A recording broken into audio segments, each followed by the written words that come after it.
Northern Michigan living here with another video, a quick little DIY. So I got my efuel set up and I just changed the filters in it.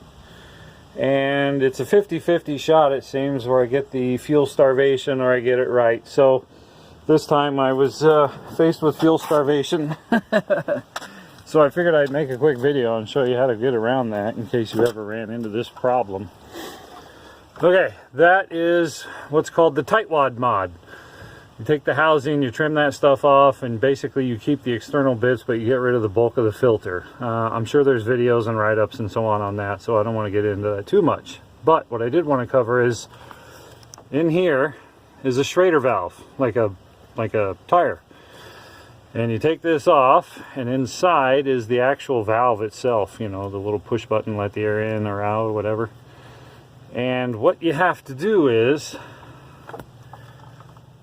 get a vacuum pump, such as this one. I think I got this at Advance Auto or something or other. And what I did was attach a clear piece. It's starting to come apart, but I just jammed it in there. It's like a hard rubber tube. And I had to get this puppy up to about 20 inches of vacuum, that is. I put the clear tube on there so I could see the diesel fuel coming off and disconnect it, but I still ended up with a vacuum pump full of diesel fuel, so hey, these things happen. So what I did was get it up to about 20 and come into the truck, and my fuel pump is run on an auxiliary switch just for such an occasion.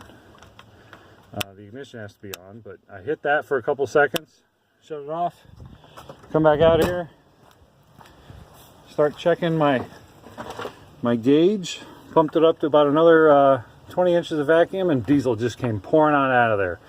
Pluck that off, put the actual valve back in the housing, screw it down good and tight, start the truck.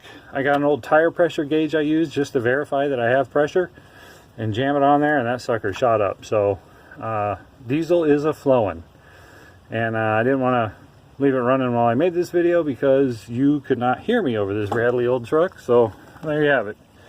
If you run out of fuel, this will also help you, because then you can just put some diesel fuel in it and start sucking it through the system. If you have this valve here, then, or the filter rather, then you got the pump down in the valley, and you're not going to really have this problem. Just get to cranking, and don't crank it for too long so you don't burn up the starter. But the mechanical pump will suck that stuff up.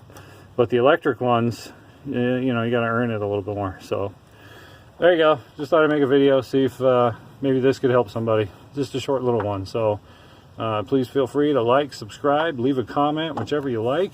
Anything else you'd like to see in the future, let me know. Until the next time, this is Northern Michigan Living, and we'll catch you later.